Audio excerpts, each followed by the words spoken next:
여호와 샬롬, 평강의 하나님의 평강의 강물이 오늘 하루도 여러분의 모든 삶에 충만히 흐르기를 먼저 축복합니다. 이 시간 우리에게 주신 하나님의 말씀은 시편 41편 3절에서 4절까지의 말씀입니다. 구약성경 831쪽에 있습니다. 여호와께서 그를 병상에서 붙드시고 그가 누워있을 때마다 그의 병을 고쳐주시나이다. 내가 말하기를 여호와여 내게 은혜를 베푸소서. 내가 주께 범죄하였사오니 나를 고치소서 하였나이다. 아멘. 환멸이라는 단어를 들어보셨을 것입니다. 어떤 사람에 대해서 가졌던 기대, 꿈이 완전히 산산박살이 나고 도리어 실망감과 허무감이 이전에 가졌던 꿈과 기대의 자리를 완전히 차지해버릴 때에 환멸을 느낀다라고 표현합니다. 오늘 시인인 다윗은 그의 인생 가운데 이러한 환멸을 느끼는 큰 고통의 시기가 있었습니다. 바로 압살롬이 아버지인 자신을 향해 반기를 들고 반란을 일으켰던 것입니다. 그것도 환멸을 느끼게 하는 일이었는데 거기에 더해서 평생 자신의 절친한 친구로 이스라엘의 탁월한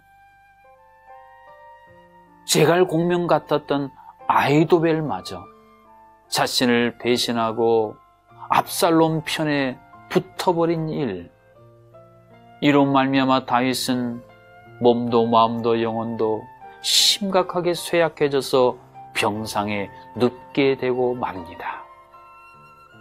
이러한 상황 속에서 지어진 시가 시편 41편입니다. 오늘 5절 말씀은 이러한 상황을 잘 표현해주고 있습니다.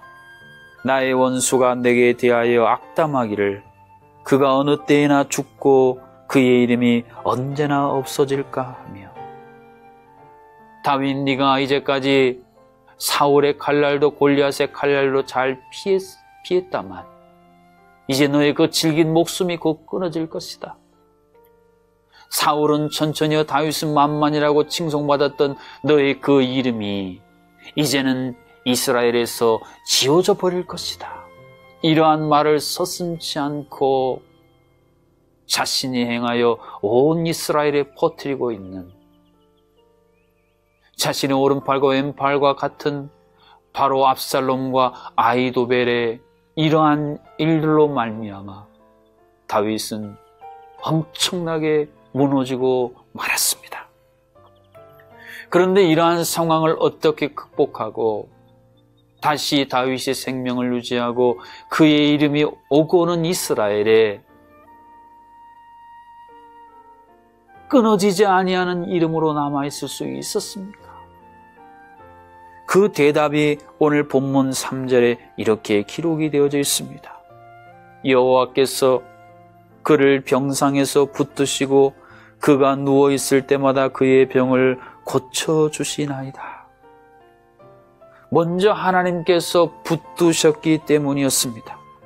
여기서 붙드시고라는 말씀은 누군가를 지지해 주는 것입니다. 누군가를 후원해 줍니다. 그 존재가 유지할 수 있도록 뒷받침해 줍니다. 뿐만 아니라 약한 존재를 강하게 만들어주고 잃어버렸던 원기를 되찾아줄 때 쓰는 말이 붙드시고라는 단어입니다.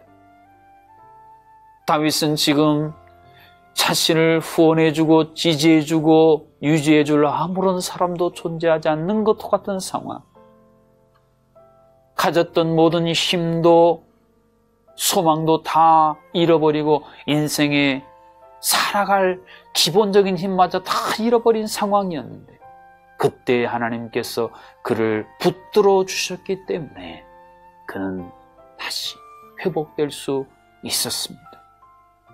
사랑하는 성도 여러분, 오늘 여러분 무엇을 인하여 여러분의 인생이 다윗처럼 환멸 가운데에 모든 것을 다 잃고 무너지셨습니까? 그렇다면 우리를 고치시는 그 하나님이 오늘 여러분을 붙드실 수 있는 하나님이라는 사실을 믿으실 수 있기를 주님의 이름으로 축복합니다. 하나님은 단순히 붙들어 주심에 그치는 것이 아니라 고쳐주신다라고 고백하고 있습니다. 여기서 고치다라는 단어는 완전한 치유를 의미합니다. 오늘 본문에 나오는 병상이라는 단어, 아주 오랫동안 질병에 눌려서 병상에 있었던 그 환자가 이제 다시 완전히 회복되어져서 그의 인생에 병상이라는 존재 자체가 더 이상 존재하지 않게 하시는 이러한 완전한 치유와 회복을 가리키는 단어가 오늘 본문에 쓰인 고치다라는 단어입니다. 그렇습니다. 믿음이라는 것은 내가 어떠한 육신의, 마음의, 영혼의 질병에 들어서 내 상황이 아무리 절망적이고 아무리 모든 것들이 무너진 상황에서도 하나님이 나를 붙들어 주시고 나를 회복시켜 주시면 그 고통스러웠던 병상을 더 이상 내 인생 가운데에 기억하지 않을 정도로 완전히 지워버리고 치워버릴 수 있게 하시는 고치시는 하나님, 그 하나님을 바라보고 그 하나님께 내 모든 영혼육의 질병을 내어놓을 수 있는 것, 이것이 바로 믿음입니다.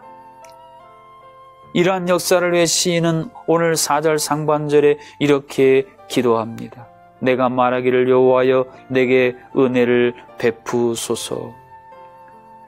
엄청난 배신 속에, 인간의 배반 속에서, 환멸감 속에, 그 병상에서 고통하는 중에 시인이 기억을 더듬어서 다시 그의 인생 가운데에 재현시켰던 것이 하나님의 은혜였습니다.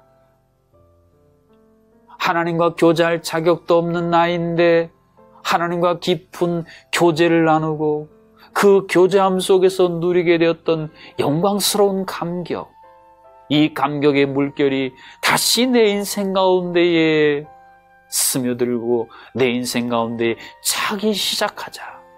이것이 결국 인간에 대한 철저한 절망으로 말미암아 무너졌던, 마치 물이 다 빠져나가서 갯벌에 그대로 머물렀던 배가 다시 물이 들어와 저 바다를 향해 나아가는 것처럼 모든 우울하고 암울한 상황을 한숨에 뛰어넘는 새로운 희망을 여기서 시인은 발견하고 고백해주고 있습니다. 그렇습니다.